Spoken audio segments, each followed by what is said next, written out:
नमस्कार विद्यार्थी मित्रांनो, मी प्राध्यापक अशोक नलावडे, इयत्ता 12वी कला शाखेतील सर्व विद्यार्थ्यांचं सहर्ष स्वागत करीत आहे.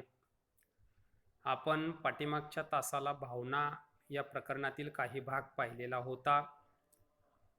आजच्या प्रकरणामध्ये त्या प्रकरणाचा जो उरलेला भाग आहे, या भागांबद्दल आपण माहिती पाहणार आहोत.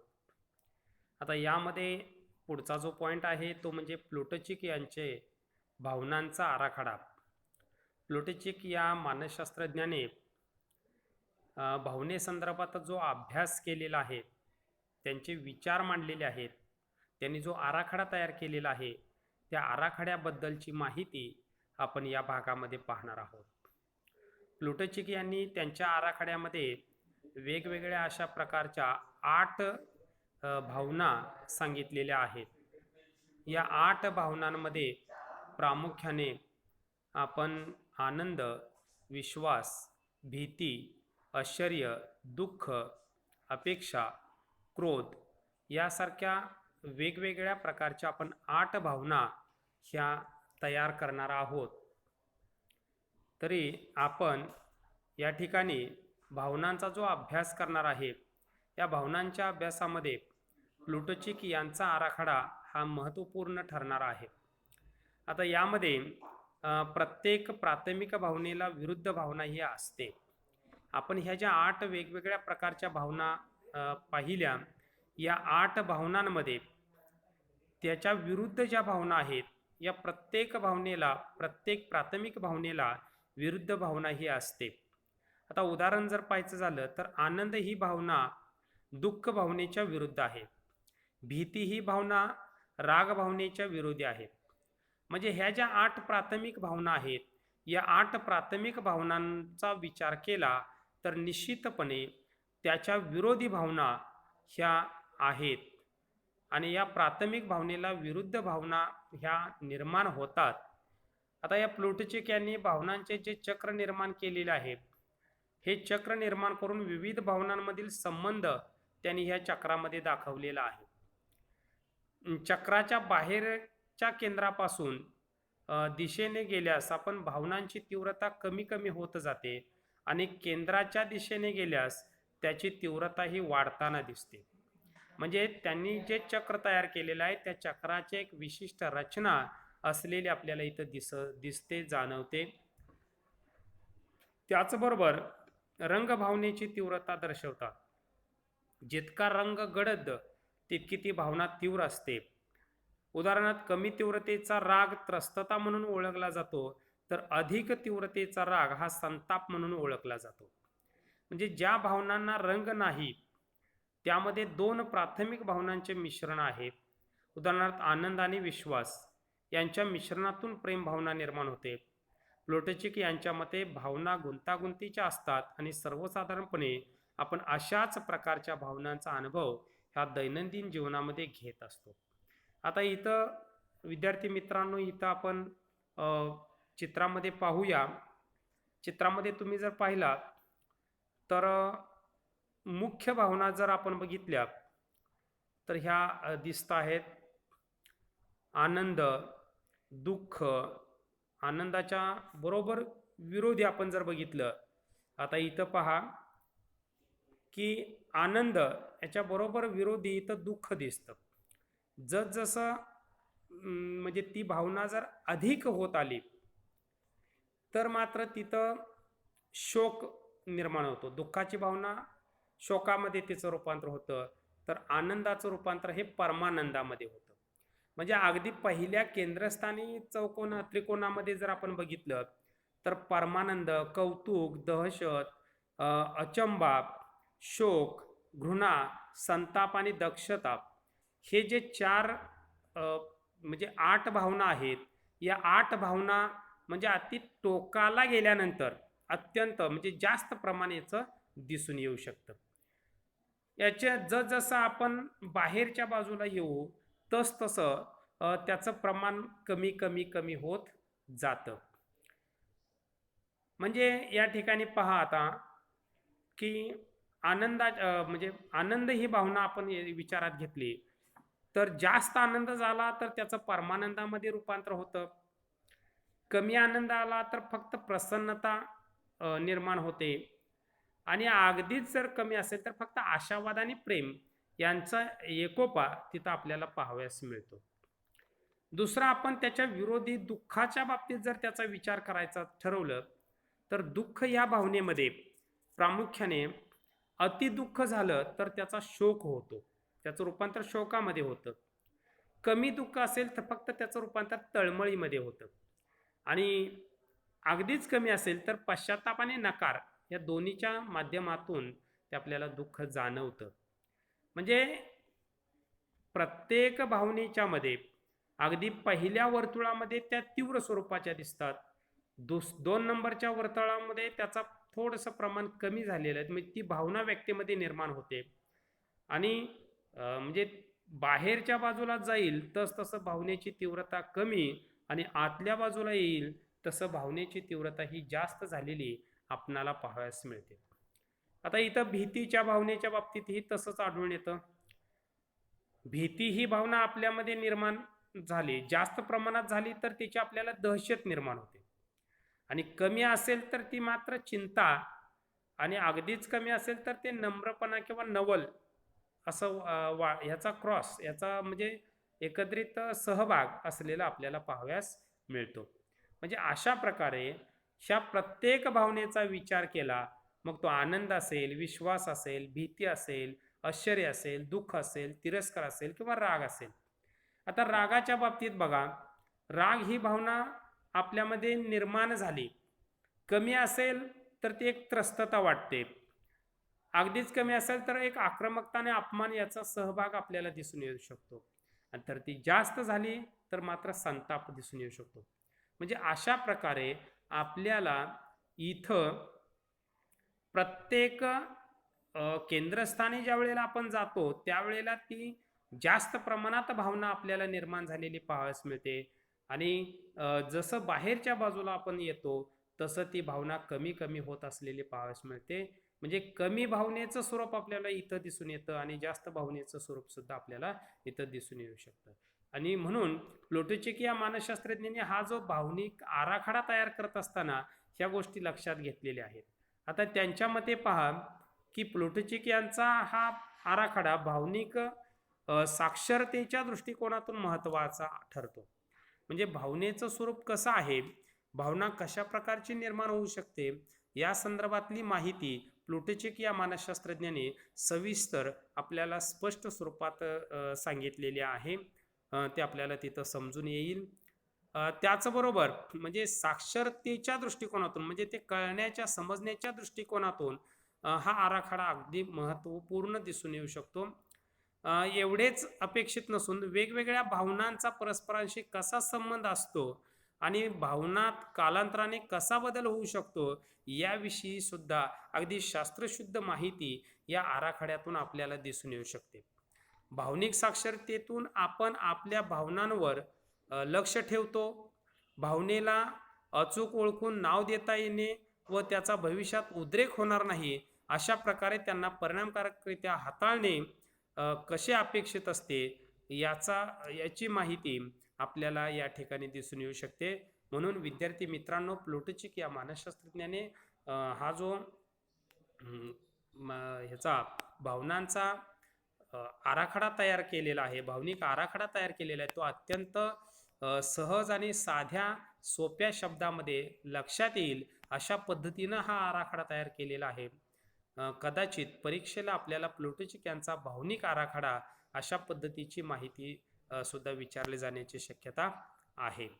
त्यानंतर या प्रकरणातील पुढचा जो भाग आहे तो म्हणजे भावनिक अनुभवातील शारीरिक बदल.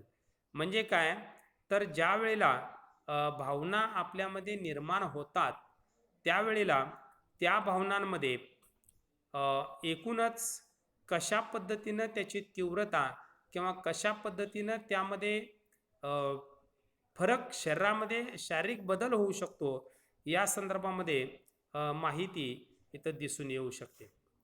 आता आपण पुढचा जो पॉईंट पाहणार आहोत तो म्हणजे भावनिक अनुभवातील शारीरिक बदल. आता भावना ज्या वेळेला निर्माण होतात किंवा भावनिक अनुभव ज्या वेळेला येतात त्यावेळेला आपल्यामध्ये शारीरिक बदल कसे दिसून येतात किंवा त्याचा अनुभव कसा येतो हे इथं दिलेलं आहे. साधारणपणे भावनेचा आपल्याला अर्थ पाहायचा झाला तर विद्यार्थी मित्रांनो, भावना यालाच इमोशन म्हणतात, इंग्रजीमध्ये इमोशन म्हणतात. आणि या शब्दाची उत्पत्ती जर बघितली तर EMOVER इमोहर या लॅटिन शब्दापासून झालेले आहे. त्याचा अर्थ ढवळून निघणे किंवा हलणे असा होतो.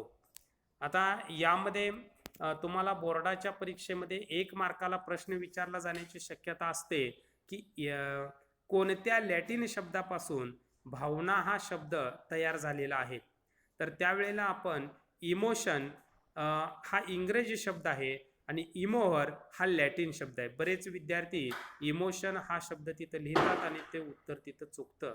तर विद्यार्थी मित्रांनो, इमोहर हा शब्द तिथं अपेक्षित आहे. म्हणून इमोहर या लॅटिन शब्दापासून इमोशन हा इंग्रजी शब्द तयार झाला आणि इमोशन या इंग्रजी शब्दापासून त्याचा मराठी अर्थ ढवळून निघणे, हलणे असा होतो. आणि त्याचा शब्दशः शास्त्रीय मराठी अर्थ जर बघितला तर तो आपल्याला भावना असा दिसून येऊ शकतो. डेव्हिड जी या मानसशास्त्रज्ञाने भावनांमध्ये शारीरिक उत्तेजना, वर्तन, अभिव्यक्ती व बोधनिक अनुभव यांचा समावेश होतो. या 3 बाबतीत परस्पर संबंध पुढील आकृतीमध्ये दर्शवलेला आहे. म्हणजे डेव्हिड जी यांनी भावनेचा थोडासा अभ्यास केला आणि त्यानं सांगितलं की भावना या 3 घटकांवर अवलंबून असते. त्यामध्ये बोधात्मक अनुभव, भावना आणि वर्तन. म्हणजे ज्या वेळेला एखाद्या भावनेचा म्हणजे सभोवताली आपल्या वेगवेगळे जे उद्दीपक उपस्थित राहत आहेत, या वेगवेगळ्या उद्दीपकांचा आपल्याला बोध कसा होतो, जाणीव कशी होते, पंच ज्ञानेंद्रियामार्फत आपल्याला त्या उद्दीपकाची जाणीव होते आणि जाणीव झाल्यानंतर मग आपल्यामध्ये भावना निर्माण होते.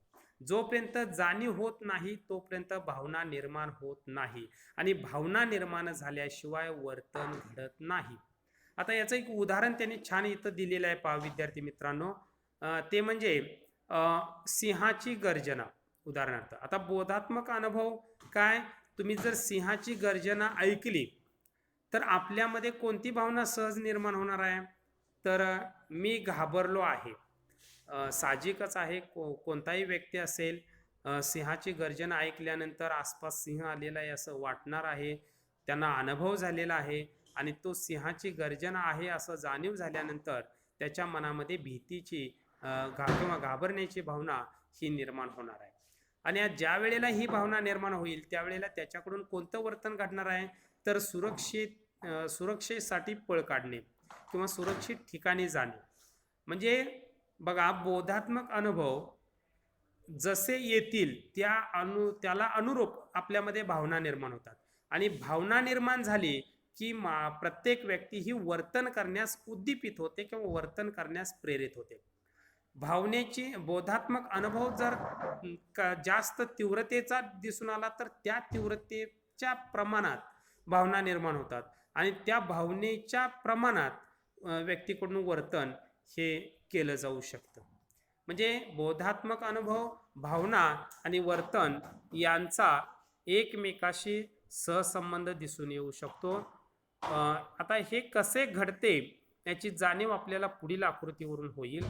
या आकृतीमध्ये पहा की इथं त्याने सांगितलेलं आहे, मला जाणवले व समजले की मला वाटले आणि माझी कृती. म्हणजे मला जाणवले, कधी जाणवले तर बोध झाला, बोधात्मक अनुभव आल्यानंतर मला जाणवले किंवा मला समजले आणि मला समजल्यानंतर मग मला असं वाटलं, मला असं वाटल्यानंतर मी ती कृती केली. आपल्या घरामध्ये एखादा दुःखद प्रसंग घडला, उदाहरणार्थ पहा समजा आपल्या घरामध्ये एखादा असा दुःखद प्रसंग घडला आणि तो दुःखद प्रसंग घडलेली बातमी ज्या वेळेला आपल्या कानापर्यंत येते त्यावेळेला आपल्याला जाणीव होते त्या प्रसंगाची आणि त्यावेळेला मला वाटते, मला ते वाटल्यानंतर आपण ती कृती करतो. म्हणजे एकूणच हा जो क्रम आहे तो क्रम भावनेच्या बाबतीमध्ये दिसून येऊ शकतो. म्हणजे भावनेमुळं आपल्याकडून ज्या प्रतिक्रिया दिल्या जातात, उद्दीपकास प्रतिसाद आपण जो देतो, तो उद्दीपकाला दिला जाणारा प्रतिसाद हा त्या बोधात्मक अनुभवावरती अवलंबून आहे. आता इथं त्यांनी दुसरं उदाहरण दिलेलं आहे पहा, की जर तुम्ही वरील परिस्थितीचे विश्लेषण केले तर काय घडले जेव्हा तुम्ही साप पाहिला. बोधनिक पातळीवर मेंदूमध्ये त्याचे धोकादायक घटक म्हणून संवेदन घडते आणि हे संवेदन हा साप विषारी व जीवनास घातक आहे या आपल्या पूर्वज्ञानावर आधारित असते. यामुळे शारीरिक उत्तेजना, नेत्रछिद्राच्या आकारात वाढ, हृदयाच्या ठोक्यांमध्ये वाढ, घाम येणे, किंचाळणे, ओरडणे किंवा रडणे इत्यादी बदल दिसतात. म्हणजे थोडक्यात सांगायचं म्हणजे आपल्याला बोधनिक अनुभवावरती आपल्या प्रतिक्रिया म्हणजे भावना अवलंबून असतात, भावनेवरती आपल्या प्रतिक्रिया अवलंबून असतात आणि एकूणच शारीरिक प्रतिक्रिया देत असताना आपल्यामध्ये काही अंतर्गत व शारीरिक बदल हे दिसून येऊ शकतात. आता यामध्ये भावनिक अनुभवामध्ये निर्माण होणारे शारीरिक बदल व भावनिक बदल अशा दोन बाह्य बदल अशा दोन प्रकारचे बदल आपल्याला इथं जाणवून येतात. ज्या ज्या वेळेला आपल्यामध्ये भावनिक अनुभव किंवा भावनिक बदल निर्माण होतात त्या वेळेला आपल्यामध्ये अशा दोन प्रकारचे बदल दिसून येऊ शकतात. एक म्हणजे इथं दिलेलं आहे पहा, अंतर्गत बदल आणि बाह्य बदल.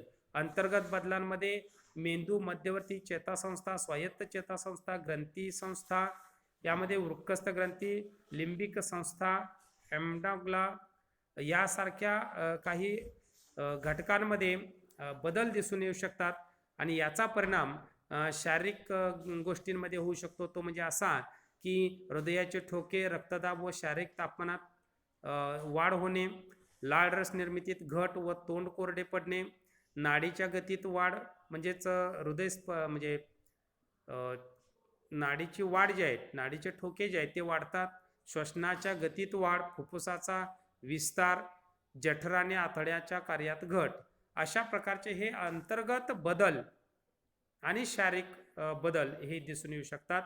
त्यानंतर बाह्य बदलांमध्ये शरीरातील अवयव व स्नायू संस्था यामध्ये आपल्याला बदल दिसून येतात.